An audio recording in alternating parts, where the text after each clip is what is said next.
Here we go. So today we're going to be talking about networking, branding, and leading in the digital world. And I am super excited to be moderating this session. For those of you that are new to HITEC, our HITEC Live or the HITEC organization, I'm Viviana Costa. I'm the executive director of HITEC, and I'm super excited to be part of this conversation with some fantastic power Latinas who are gonna pretty much rock our virtual world. This is where we're at. So before COVID, I think many of you had mastered the life of the road warrior, probably traveling like 50 to 80% of the time, and having those, physical touch points with folks. And even if you were just in the office, you had those, personal touch points with folks. So you probably had a really strong brand in the physical world, right? And when you were leading teams, it was probably really different when you were able to see each other. But now, guys, we are no longer road warriors, at least not for a little while. Now we're virtual warriors. And it's in this virtual space that we're looking to help you conquer today. So today's sessions, our speakers are going to share with us ways that we can strengthen and maximize our online presence to lead effectively, network strategically, and integrate an intentional digital brand. So all of these elements, leadership, advancement using your network, and digital brand, we have to use those cohesively together to make you the ultimate virtual warrior. So as I mentioned, I'm really excited to share the virtual stage with these three amazing women, two of which you are familiar with, and we have a new face to the HITEC family that I'm really excited to introduce today. So to start off, I'd like to welcome Yamila Harris. She is no stranger to the HITEC Live stage. She is the Vice President of Service Delivery at Atos and co-chair of HITEC's advisory board. She's a dynamic leader, public speaker, and mentor who has spent much of her nearly 30 years in tech leading highly diverse and globally dispersed teams. She's incredibly passionate about empowering other executives and aspiring leaders to lead with empathy and authenticity. So being mindful of that human factor, as she puts it, is even more important than ever in this ever-evolving virtual reality. So welcome, Yamila. Thanks for joining us. Happy to be here. Happy to have you. Next up, we have Salina Rivera. I think some of you have seen her around. She's presented on multiple occasions to the HITEC family as well. Salina is the CEO of MIYAN Media and founder of the Digital U. Salina and her team develop and manage corporate and executive brands for organizations like ours here at HITEC and executives of many Fortune 500 companies. She believes that there's no better time in human history to improve your digital presence. Thanks, Salina. Thank you. And finally, thanks to Salina, we get to welcome a brand new face to the HITEC family. So please give a warm welcome to Rita, Belinda, Lucio, Newman. And yes, I purposely used all four of her names because I want to celebrate our Hispanic culture. So thanks, Rita. Rita joins us today from Raytheon Technologies, having worked in the auto, power generation, manufacturing, education, and entrepreneurial segments, has rounded her out not only as a professional engineer, but also as a business leader. Rita's experience leading teams remotely is not foreign to her, and today we'd like to explore the successful strategies she's employed to reinvent herself over a career of over 25 years. Thanks again for being here, Rita. Bienvenida. Thank you very much. I'm really excited to be here today. Very excited. Excited to have you on. So before we get started, just to reiterate to folks that may not have been part of our session before, these are open conversations. Feel free to raise your hand or add a question in the comment or the chat box, and we'll try to integrate those into the conversation. So Rita, as the newbie of the group, I'm going to start off the discussion with you. Baptism by fire. Here we go. All right, great. So when we were able to connect in person, we were able to find ways to network in a more organic way. So not to say that networking wasn't strategic in our kind of quote unquote physical world, but now in the virtual space, there's this additional level of intentionality that has to come into play. So before at physical events, there was an opening there, right? To strike up a conversation, whether you're at an event, at a conference, even just a small meeting, But those moments right now don't really exist for us. So how do we transition successfully into virtual networking? Oh, that's a great question. Thank you so much. And by the way, thank you to everybody for welcoming me today in this session. I worked for Raytheon, Pratt and Whitney here for a number of years. And the uniqueness of that is that I've come in as a remote employee from the beginning. Some of the things that I think are really, really important, and you touched on it already in the introduction, is this word of being intentional. When I think about how you network and how you communicate from a remote space, I really, from my experience and the strategy that I really take it from, is there's really the back and front of that sandwich that really needs to happen. One, being super intentional, and then two, having the discipline, right? The discipline is paramount, right, to all of this. And then in between that, it's how do you communicate? What tools do you use? And what ways are you engaging? I will tell you that with the team that I lead, there's some communication is obviously key, and you hear that all the time. You really do. You hear that all the time, but how are you communicating? Are you utilizing all of the tools that you've been given? IM, texting, phone calls, drop-ins, one-on-ones. My calendar is pretty much full from like 7 in the morning till 6 at night. And a lot of it is because I do Monday through Thursday, because I do a no meeting Friday. But it's to fulfill that intention, and that is to be able to touch points with those individuals that I do or don't know on a daily basis. So I'm going to leave you with just a couple of things that are pretty, I guess, simple. Working in a remote environment for me and leading the large team that I do, one of the things that I do is, I'm going to hold it up too. There's a little Post-it note I'm going to show you. I engage in so many meetings on a day-to-day basis, and I still don't know everybody at Pratt and Whitney. But those people that I don't know, meaning I haven't met personally, I make sure to jot their name down. I do the org check to see where they're at. I do give them a cold call. I make sure that I'm engaging with them in another way. So because we're obviously going to be working together. The other thing too is that I would say is running a good meeting is so important.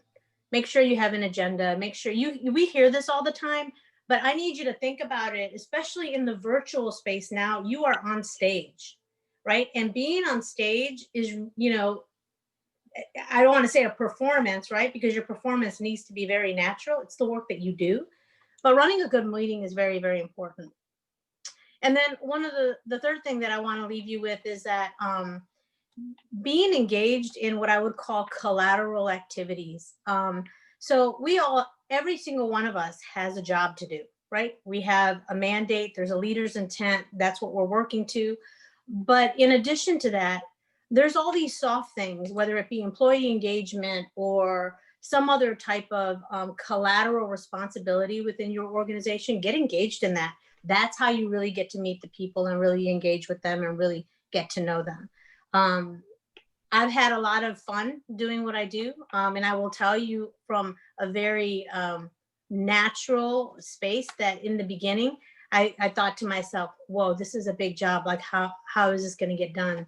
And it's worked, and it's worked. And it's because of that intentional attitude and having the discipline that surrounds that. I love that. And I appreciate you providing us with those like three, kind of key takeaways on that, because it is really important. And networking isn't just about connecting with people. You really kind of have to be on all the time and really kind of show your best foot forward in that sense and in that role. Yamila, do you have anything to add? I know, you are tapping into kind of the more leadership perspective of it. Would love to get your perspective on what Rita just mentioned. Yeah, so a couple of things. Because I know we've all talked about this, on and off camera, in the past. And when we think about the stuff that we're doing within the confines of our companies, but there's also that external network as well, and that plays into it so much too, right? When you walk into a company, you're bringing two big things. You're bringing the human capital, which is your experience, and it's your education, but you also bring with you a really big differentiator, which is your social capital. And that social capital, I mean, those are the networks that and the connections and the relationships that you've built in and out of the company. This is the network that you can lean on. This is the network that that ability to be able to coordinate things, get organizational goals accomplished, etc., introduce others, and make things happen. I mean, it's been linked to performance, it's been linked to career advancement. So being conscious of that, right? Because not all of us are in an environment where we're getting the support from our leaders to network internally. This goes back to what Rita mentioned, being more intentional. So where you don't feel comfortable in doing those skip levels or those one-on-ones, remember that there's other opportunities, not just within the company, but with professional networks. So things like HITEC for me have been extremely valuable in helping to expand that social capital and being able to connect people. Mm-hmm. Thank you, Yamila. Mm-hmm. You touched on something about, wanting to, within your company, being able to connect with those and having those opportunities. Rita, I kind of want to follow up on what you said before. And a question that comes to mind is, how do you think company culture comes into play when it's about someone's networking strategy? Because I imagine that within different organizations, that has to be a point that you have to be really vigilant on when thinking about how you're going to network effectively. Right. That's an excellent question, because there really is two elements to this, right? It's one is the culture of the company, and the other is you as a leader, right? And you really want them to dovetail with each other. You really do, right? But you are going to find there is going to be that natural disparity. I will tell you that my leadership style, I promote my people. I make sure that they're given the opportunity for visibility, whether they ask for it or not. And 9 times out of 10, they don't, right? So if somebody came to you and said, hey, I need you to present to the VP of finance, they're like, whoa, or whatever, right? You're like, oh my gosh. But it's because I see and I know that you have the capability to do that, right? As a leader, that's my responsibility. And that's the way how I view myself. It's to create those, whether they be lateral, right? Or upward, even downward, right? Opportunities to be able to network. I have to create the environment for that person. On the flip side, though, there is a personal responsibility, right? You can create your own as well. For me, the company in which I work and the culture that's cultivated there, it's really easy for me to fit in there, because that's the culture of Raytheon, right? We have that culture where, you see whether you see high potential or not, right? You see the potential in someone. You want to be able to really challenge them and move them into that space, and create that opportunity for them to have that network. And so, I can't imagine, and I'm sure maybe some of us exist in these environments where the culture does not match, I guess, your desire or that leadership structure. I just, I want to encourage you to continue to lead your people differently and creating those network opportunities for them as well. I love that, Rita. I like the fact that, it's a challenge for, you're setting the challenge to each and every leader that's on here today, right? That we each have a responsibility of making sure that when we're interacting with our teams, we're being conscious and deliberate about that visibility and that ability to network that we're allowing for our teams. And so I think that's a great takeaway. Thanks. And Yamila, I'm gonna just put a pause on what you just said for just a second, but there's one thing I do want to ask, because we talked a little bit about this when all of us were chatting before separately, and it was around the question that I had was, and maybe folks may not have this question, but it was around for folks that kind of may seem a little out of reach to us to be able to connect with, right? Like, for example, a C-level exec or that senior level executive that maybe we're kind of like, oh, but, maybe we shouldn't reach out. They're too busy, whatever, what have you, right? Any words of advice on how we can make those connections? And because before, I think when we were in the office, you could have maybe that water cooler moment where you see someone and you can be like, hey, I just want to say hi and let you know I really like this initiative that you put forth, or I really, gravitated to this. Those impromptu, kind of touch points, they're much harder to come by now, right? So how can we circumvent those to still have those connections with folks that may not necessarily naturally come into our path? Yeah, and again, this goes back to being much more deliberate. But I mean, this goes back to social intelligence as well, right? Like, I mean, don't be sitting in a meeting where you're discussing work and be like, this is it. This is my opportunity, and I'm just gonna have this conversation here, right? But take conscious notes of what's happening in those conversations. You might hear the smallest tidbit of information that all of a sudden says, oh my goodness, now I can, he mentioned or she mentioned that they were interested in X.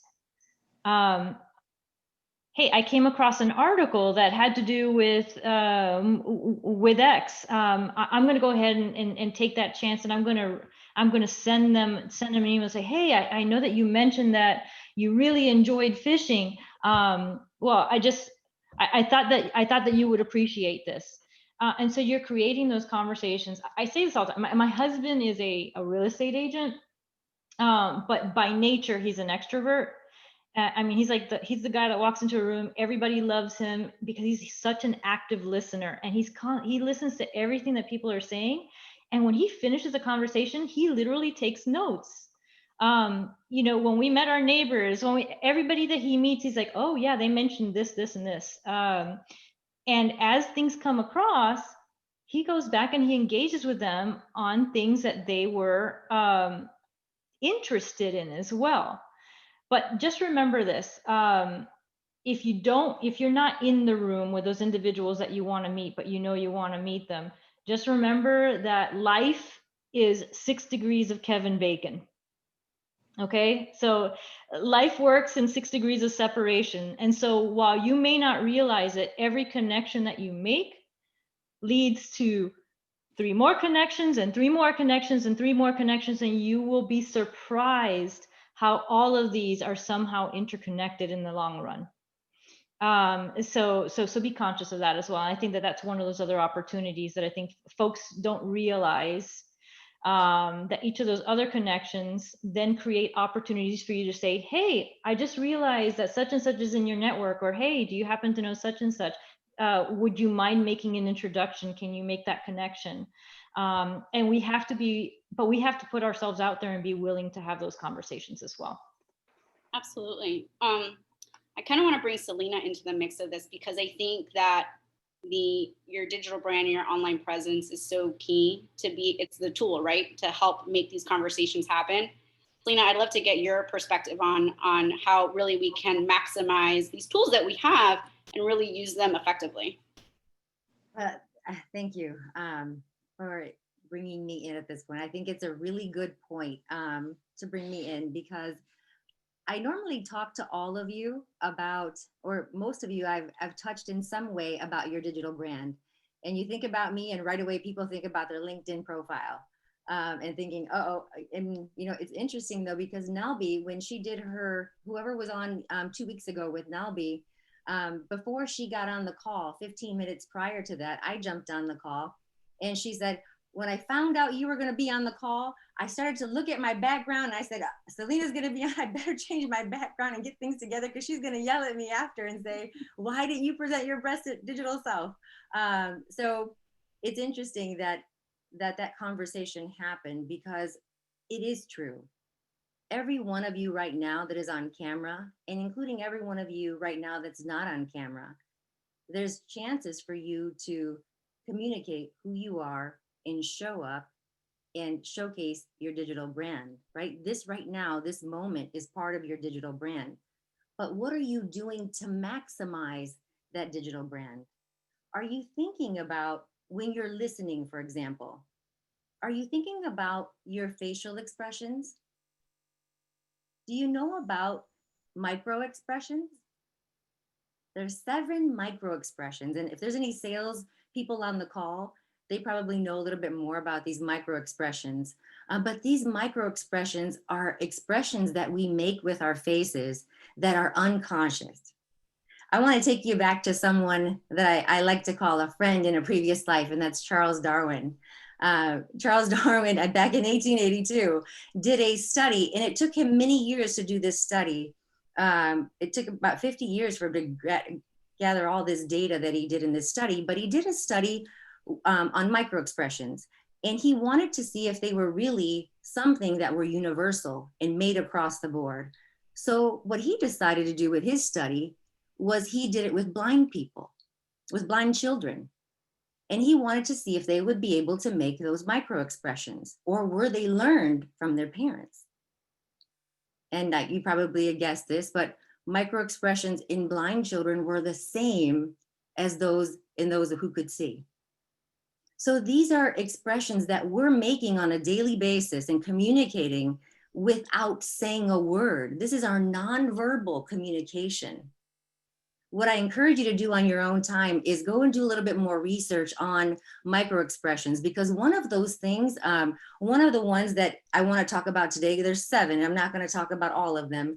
I know I'm kind of hijacking this a little bit, but I wanted to make sure to cover what you were asking me, Viv, in a really a way that I want everyone to take away from this presentation, something that they can start to do and maybe think about that is going to impact their digital brand in a big way in this new virtual way that we're communicating. So back to those 7 expressions. The ones I want to talk about right now is contempt.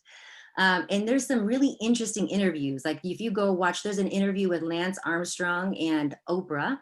There's also one with former President Clinton. You can see that in the expression of disgust, what happens is that the corner of the mouth goes up, and there's a crinkling in the nose that happens, but it happens in less than half a second. So they happen so fast, you have to watch them. But why I'm bringing this up is because right now, this is being recorded. This is being recorded. This is going to be able to be watched again. And if someone who really wants to get to know you, or you want to get to know someone, it can be kind of creepy if you think about it that way, but I don't want you to think about it that way. I want you to think about what your brand is and what you're projecting. When you show up, are you really showing up and thinking about how your brand's going to be presented if you're on camera, right? Because those micro expressions that you make may say something about you that maybe you don't want to communicate. Now, if you're with me, you're saying, Salina, you told me that these are 7 micro expressions that we make unconsciously. Well, they've done studies to show that some leaders have this natural, and some leaders develop the ability to be able to read these micro expressions, and they become very effective leaders. There are 3 things that these leaders do. I want you to think about this, and that you can develop this skill set. But effective leaders that know micro expressions are just that. They know how to read body language, and they know how to read these micro expressions. So if you ever go into a car dealership, watch these. They're going to be watching your expressions, and they're going to be seeing what price point can this person really stand, or what's the really lowest price they'll really go. They're watching your face, and you're giving it all away, right, of what you're doing. So leaders know how to read body language. They also know how to empower body language. When I say empower, that means they know how to control their body language and their micro expressions. The other one that I want to talk about is they elicit. They're able to elicit body language and micro expressions from you and they're able to change their conversation in real time based on what you're giving them. So you can acquire this skill because an unconscious facial expression, you can start to become conscious of. And you can start to think about when you're communicating in these ways and you're communicating in a virtual space. When we talk about leading virtual teams, and you're looking at your teammates and when you're getting ready to deliver maybe some bad news, or maybe you're delivering some news that they may not be ready to hear, but you still have to deliver this news. They're going to be looking at you, and you should be looking at your team members to see who may be interpreting it the worst, or who may be misinterpreted what you're saying, or who may not be engaged with you.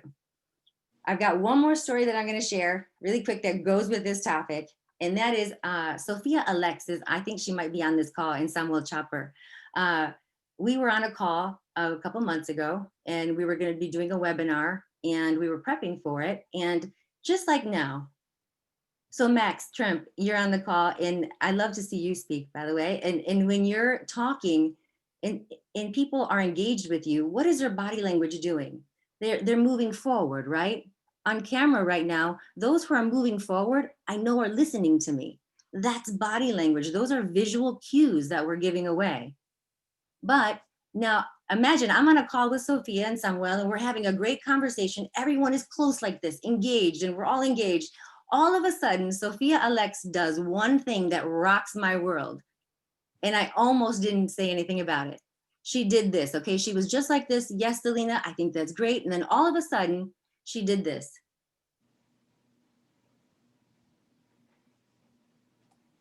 How would that make you feel, right? I thought, oh, I said something that offended her. And I'm trying to keep going, right? Trying to keep my cool, managing my unconscious to conscious bias and thinking about those things. But in the back of my mind, I'm like, oh God, I said something to offend her. I said something she didn't like. Oh no, I'm gonna lose this. They're not gonna want me to come back to Oracle ever again. And so I said, I'm gonna take a chance. I said, Sophia, I need to stop this conversation just for a second. And I would like to know, you were really close to the camera for a minute, and then you just swung all the way back. Did I say something to offend you? Did I say something that maybe made you feel uncomfortable? Because that was not my intention at all. And she's like, oh my God, no, absolutely not. She's like, I love what you're saying. I just hurt my back the other day and I needed the wall to support me. Now imagine if now she's my customer, right? So imagine if I had used that information, got off the call and thought, oh, this is just doomed. I better not reach out to Sophia anymore. Maybe, I would start to feel very uncomfortable, right? So in this digital space, I'm coming back to say, there are micro expressions, there are behaviors that you're giving off when you're engaging. So when you show up, show up. If you're not able to show up like you want people to see you, then do yourself a favor and turn your camera off. Because as long as you have a picture there, people can still see you. Well, and the other thing I would say is, which I think is even more important, right? You had the micro expression, but had it not been for you asking the question to get that temperature check, yes, you would have walked away with, a false assumption. Mhm. Yes. So the importance of having that dialogue, and Rita, you touched on the fact about meetings and how having that meeting structure and the agenda. But you also want to balance that. You know me, I'm always going to come back to the human factor. Right. And one of, I think, a really effective way of doing that, and this might sound like really kitschy, but I swear it works. If you're doing this with your own team, is like a team temperature check. And so like literally you say, you do a round table with, each member of your team, you literally say, temperature check, and they can say red, yellow, green. You can make it so that they're holding up an emoji, type card. You can use emojis on your apps, but something where they're coming back and saying,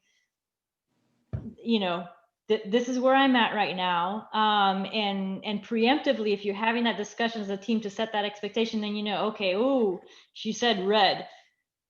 It's it's a really bad day for her. I'm gonna maybe her and and the folks that are coming back and saying yellow, right? It's like, okay, is there anything that I can do to help change that? Right. Adding on Yeah. to that, Yamila, I think is really interesting. Something that Rita said on a call that we were on. Rita, I don't know if you want to share this, but I think it's super awesome. Something that you said that you do when Yeah. you know that you have maybe not the best information to deliver, or maybe you are emotional about something that is going on in a meeting. How do you deal with that? I think I would love for you to share that.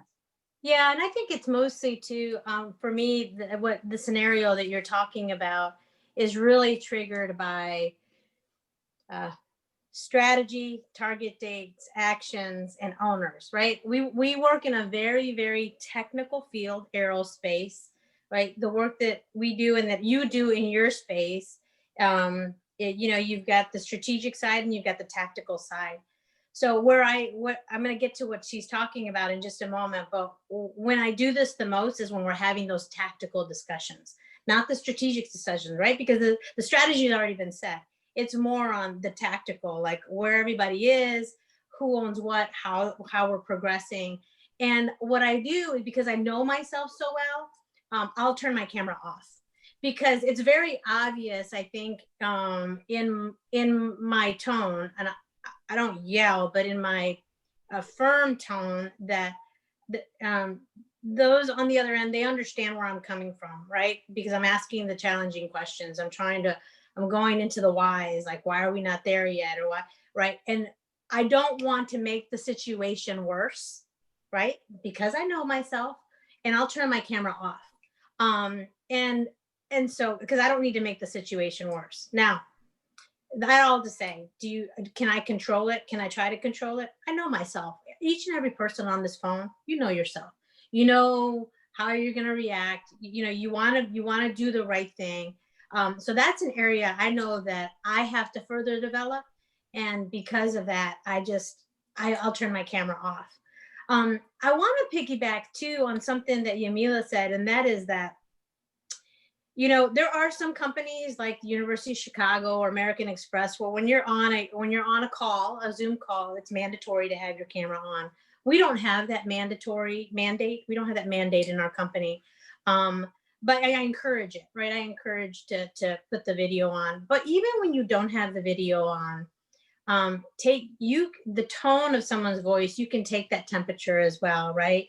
And it's really, really important when we talk about kind of surveying the room and understanding kind of where everyone is, what's ground zero, right? For everybody at that point, you can really pick that up in that tone of voice as well.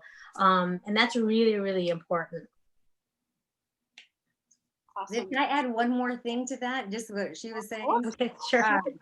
Just so for everyone on this call, I want you to, if you are managing people from different countries, and Rita was talking about, I think, the Latina coming out in her, right? And we get very emotional when something's heated and we're talking, and people who know our culture interpret it maybe one way, but people who don't know our culture may interpret it another way. So I encourage you, if you're going to start looking into micro expressions and doing studies about unconscious and turning them into conscious expressions, that you also think about, if you're leading international teams, there are also cultural nuances that you need to consider in this virtual space. And I'll just give you one example, and that is, I spent 4 years in Japan, and what I learned about the Japanese and their micro expressions is that they don't like conflict.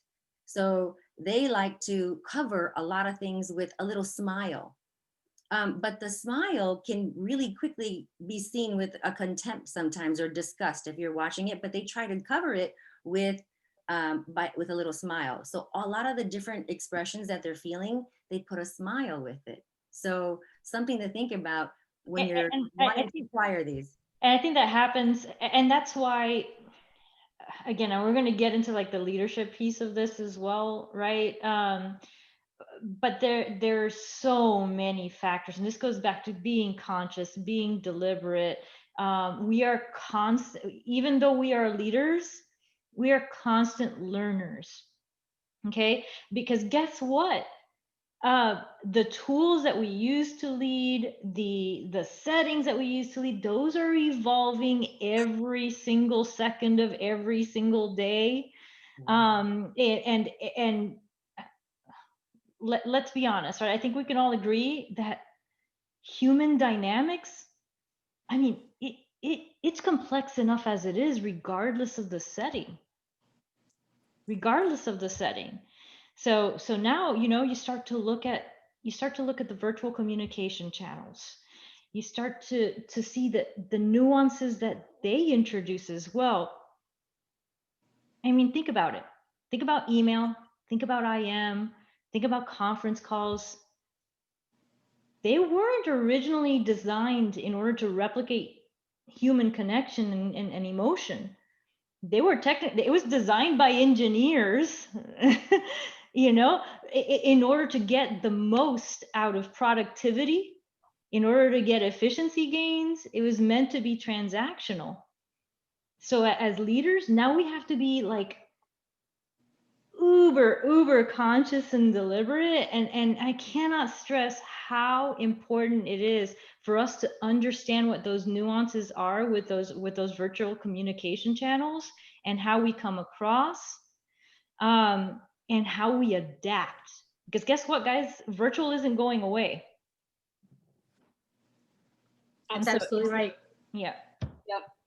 And I'm really, it's everything's connected, right? And that's why we would call this session kind of the trifecta, right? Yeah. You have the networking component, which is connected to the digital. Like, you can't network effectively if your digital brand isn't, there with you, and vice versa. And then you kind of bring in the leadership piece, right?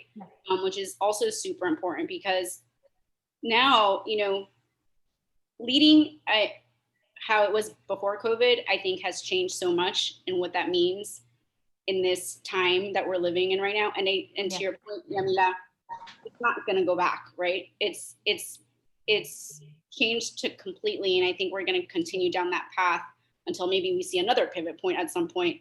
But can you expand a little bit more on how leading before has now transitioned into this virtual way of leading?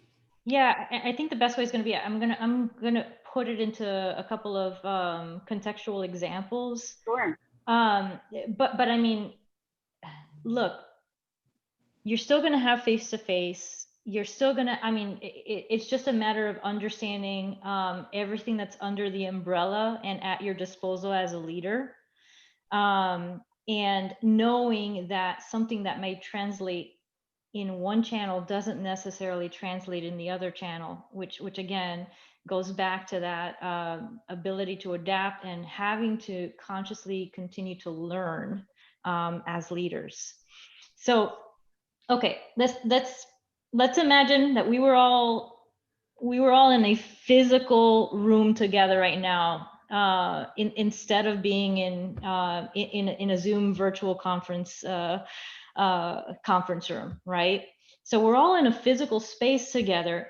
You're literally getting this natural feedback loop that exists. I mean, and there's stuff that's tangible and stuff that's intangible, stuff that you can see, stuff that you can't see. There's a lot of things that happen unconsciously when you're face to face, or in a live setting.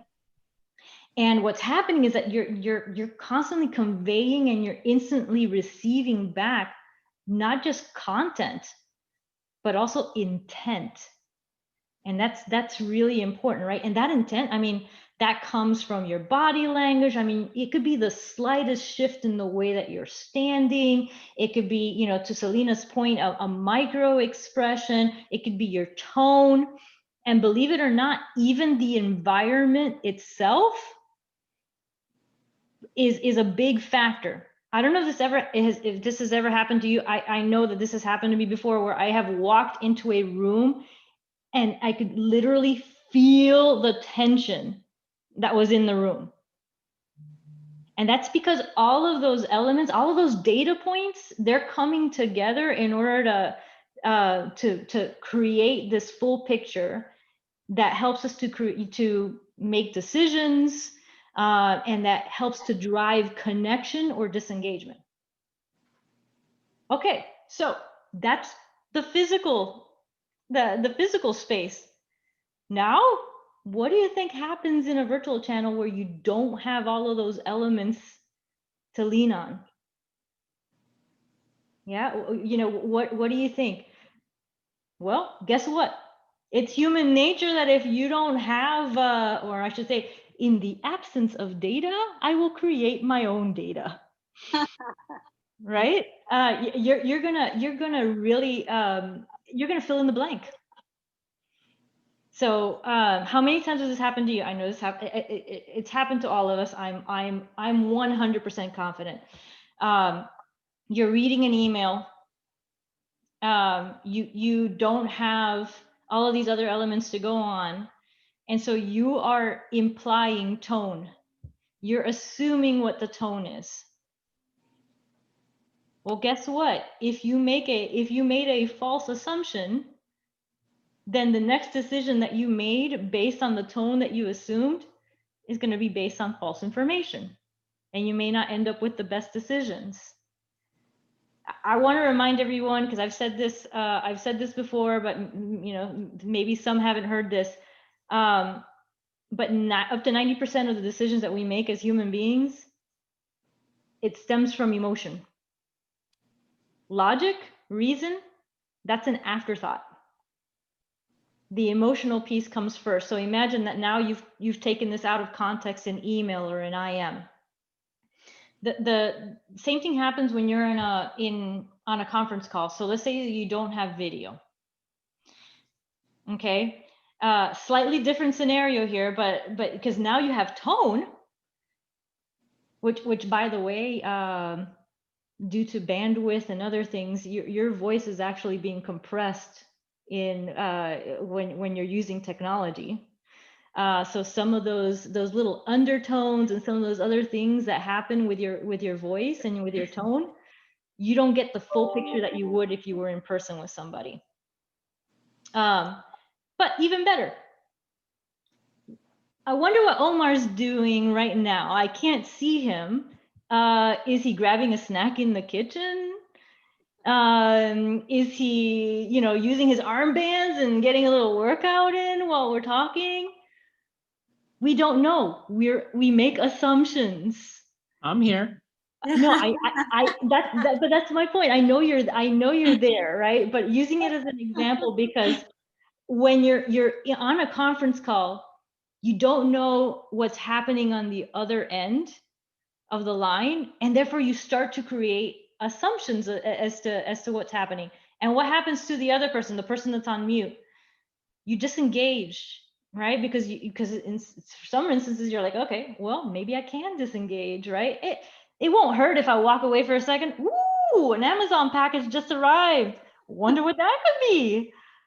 You know, no, I'm gonna walk over there. I'm gonna come back. If I hear my name, I'll respond. But those are the challenges that we as leaders are faced with, and so we almost have to go back and decide what channel is appropriate for what kind of conversation. And the more complex that the conversation is, the more important to me that video becomes. Because in the absence of being able to do something face to face, I at least want to have as many of the senses as I can at my disposal. Yamila, can I add that Yeah. is that thinking leads to conclusions and emotions lead to actions. So Yes. if you're emotional about something, you're going to act on it. And that's why even in the digital space, we say, take 24 hours, take 12. Here, give someone your phone if you're really heated about something. Say, don't give it back to me for 5 hours, because emotions turn into actions. Thinking gives you conclusions. Yeah. And you've got all these little things that you contend with, you know, when the screen freezes, when your voice cuts out, all those things, all of a sudden that just disconnected you just a little bit more from the person on the other line. So again, it's being conscious, but again, really learning when to use what forum, and how to effectively present yourself in those forums as well. The human factor is the most important element in either establishing connection or not. That's really good. I wanted to piggyback off of your comments, Yamila, and I worked remote for a great number of years and have gone from, leading teams of 1 to now teams larger than 17. And I will tell you that one of the things, there's a couple of things that have been really critical for against these comments you just said. One of them is you got to get to know your people, right? And when I say get to know them, I mean not just their names. For me, it's just, and I don't know if it's cultural, but for me, I really do care. Like, I really want to know, how's the pregnancy going, or how's the school, how are the kids doing? Did the dog surgery go well? I mean, it's just that type of thing. For me, that's just my personality. I genuinely care. The other thing too is that, as leaders, we are responsible, not tasked. We are responsible for engaging our team. Whether it be we are in the room with them, or whether it be we are on a Zoom call. So however you do that, whether it be through report outs, or whether it be through, hey, Salina, what are your thoughts on it? It has to be, back to my point again, the intentional factor. You have to engage them. I'm not saying to create frivolous reason to engage the person, but it needs to be something that you're thinking about in the back of your mind. Hey, I've got a team of 15 people on the phone. I've heard from these people. Let me see what Maria has to say about this, right? Because to your point, right, she's getting the package from the door, or she's eating a bowl of cereal. Done that anyways, but you know what I'm saying, right?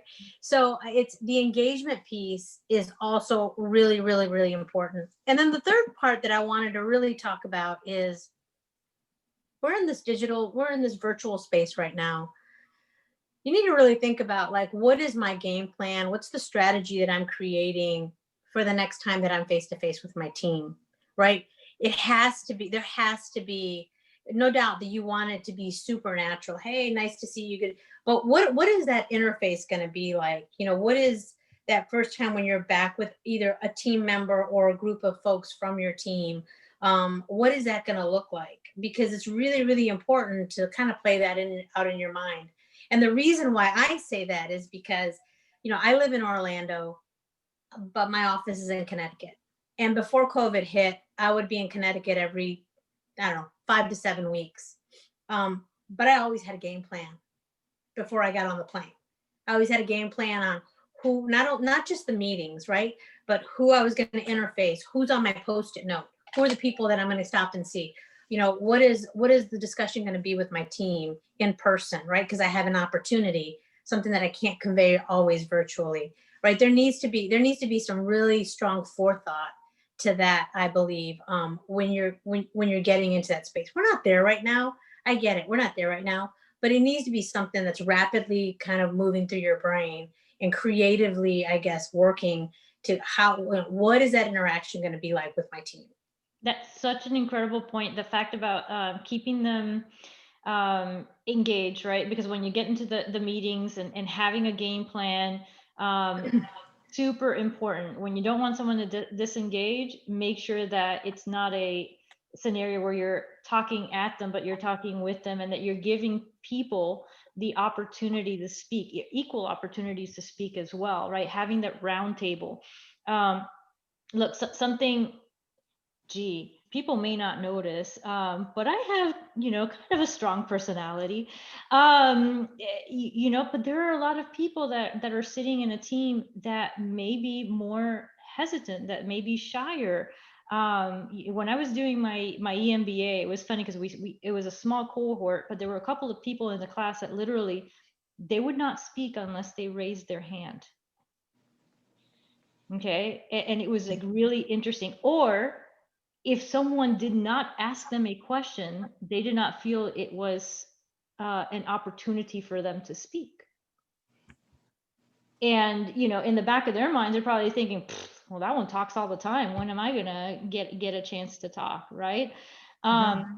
And so as a leader, it's super important to be able to create those opportunities in a way that allows every team member that engagement, that opportunity for engagement. And I think that's really critical. And again, we talked about,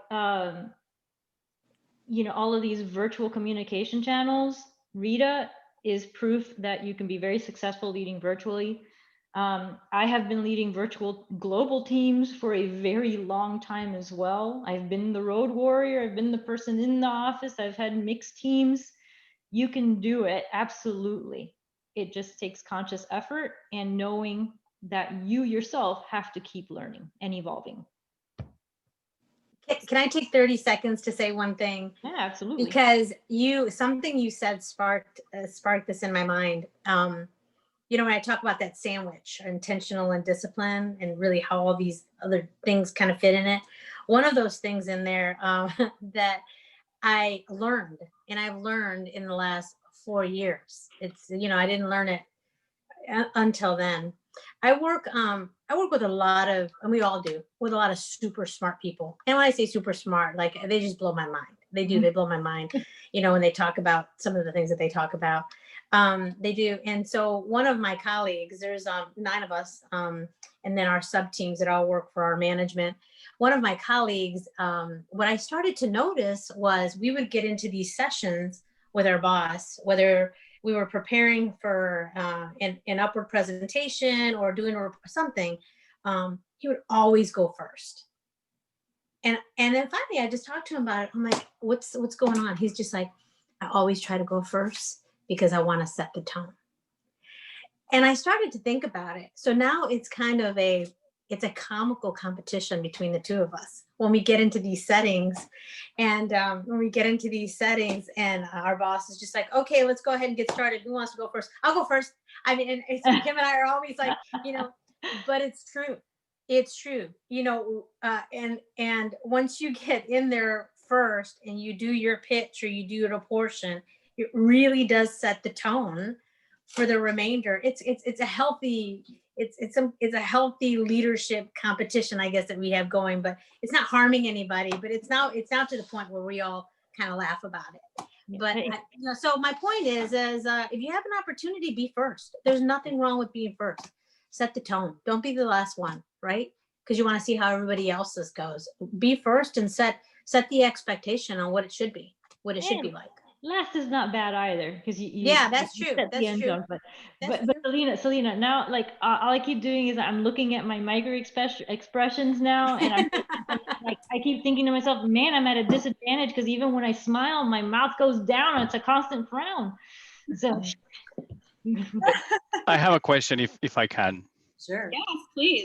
So how can you invite people who's always with the camera off, and you have told them multiple times to turn on the camera, and they don't do it, and then, you know, and you are in a point where you are wondering if pushing more it's going to be intrusive, because at the end, I mean, now part of the difference is we live in a personal space, right?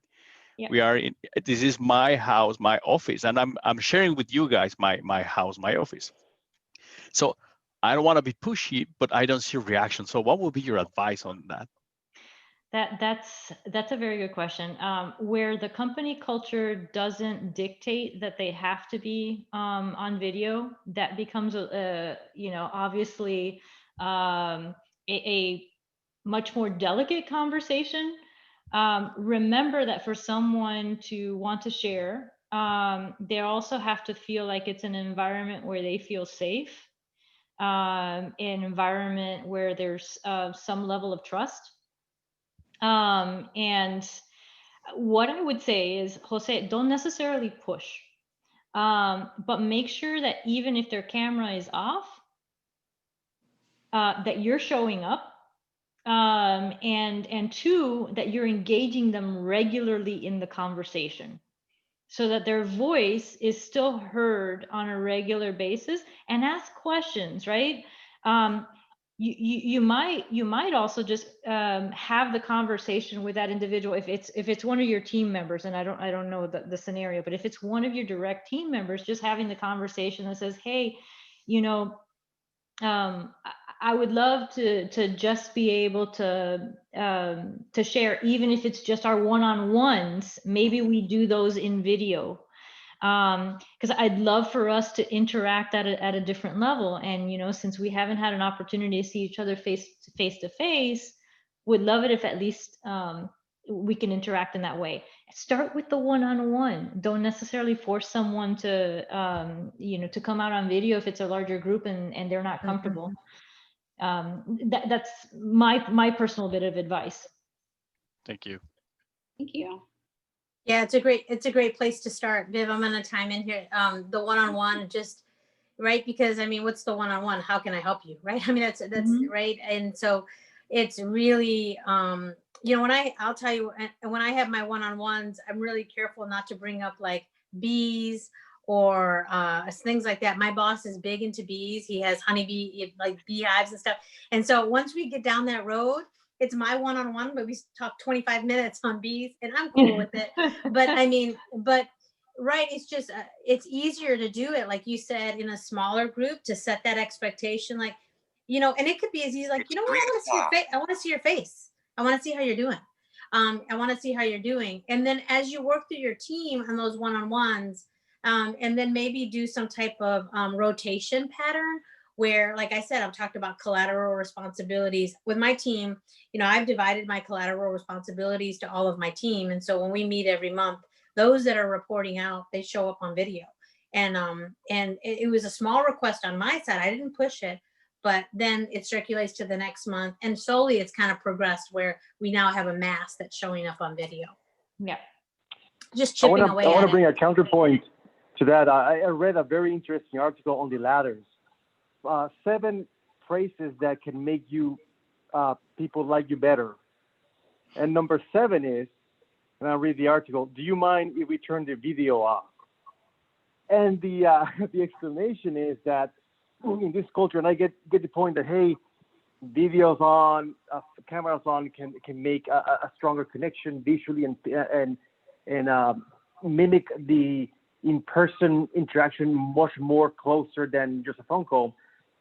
In this area of COVID, where Zoom is the norm, sometimes a camera on can be tiring, and giving a break about that to somebody, particularly even in a one-on-one, can create a more intimate, and this is counterintuitive, intimate conversation.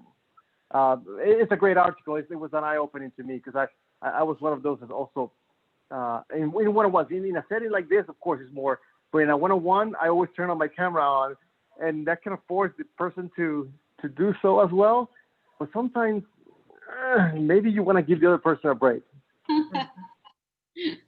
That's good advice. If I can chime in, if I may, just can I have a second? Yeah. So Salina, you made me extremely self-conscious of my background, my Hawaiian shirt. I'm like, showing up, you gotta, how are you showing up in your digital self, right? But I guess it's okay, right? Working for Disney, I've got the castle, and it's Alani Friday, so it's all part of the theme. But I would say, you know, your points on all of your points, right, around how do we show up, I think are tremendously valuable, and especially for technologists. We don't get that kind of training. I was fortunate to start off in retail and then go into sales, and that's part of the training. You learn about communications and hand gestures and how to work a room and all that kind of stuff, right? But if you go to I go to IT school or engineering school, very little social skills are provided. Any of that, you know. So I think Agree. Perfect segue because, well, number one, I happen to live in Disney's backyard here in Orlando. Okay, there you go. I'm a fanatic. But number two, like this is something that we realize as well. And Salina and I actually teach a course at Stetson University that is all around leading virtual teams. And for this very reason, because we know having experienced ourselves and, you know, with our teams, the fact that it's not something that you walk into a job or walk into a role and automatically it's like, poof, you were given a title, automatically you know all there is to know about virtual tools, and you know all there is to know about social intelligence and micro expressions. You don't, right? You've got to learn it. And so, you know, any way that we can help, we definitely want to be able to do that. And HITEC gets a $99 discount for our next. Oh, there you go. Yeah, that's right. That's right. And the course is 100. Is that what you're saying? Yeah. There you go. Yeah, it's such good points. You know, I will tell you that again, you know, as you're talking about, you know, where we get trained and, you know, the things that we're trained on and not trained on, and we get catapulted into this position that requires, you know, this variety of skills. I'll tell you as an engineer, what I hear a lot is just like, wow, you're real outgoing for an engineer. Like there's this perception, you know, it's hilarious to me. But then, I mean, I do, you know, so this goes back to like really knowing your people and identify with them. Like, you know, you'll be able to identify like, this is an area that, that can really continue to make them very successful in their jobs is, you know, if we can really kind of polish this area, or if we can maybe do a group session on it, you know, like this course that they're talking about now, right? Maybe it doesn't have to be in an individual course. Maybe it's something that you bring your team to and say, this is something that's really valuable. Let's take a look at it and let's talk about it. And let's see how this can really kind of mold and shape us into that next us, right? That next you. So, really, really important. I mean, it's really interesting to hear those comments relative to what we get out of school with, what we know, and what we're expected to know. It's such a true statement. Yes. And I know we're over, Viv. I know it's 3:05, so I want to be respectful. Yeah, no, but I wanted to make sure everybody got to complete their thoughts and their comments. Yes. Angela, I know you have a question, Angela. You always have a question. Well, you guys have been so amazing. You have shared so many nuggets of wisdom that frankly, I've been taking notes. I have 4 pages of notes. So thank you. It's been amazing. That's awesome. Thank you so much. And guys, you know, you're welcome to connect with us. You know, we're happy to answer questions. And if you know folks that are interested in learning more, by all means, you know, they can also check out the registration page for the course. Salina, if you want to put that in the chat, we can do that and take it from there. But thank you so much for taking the time on a Friday to spend with us. It really means a lot. And I love the Disney background, by the way. It's great. Yes. Yeah. Todos gracias. Muchas gracias. Bye. Thank you. Yeah, thanks so much. Que tengan buen fin de semana.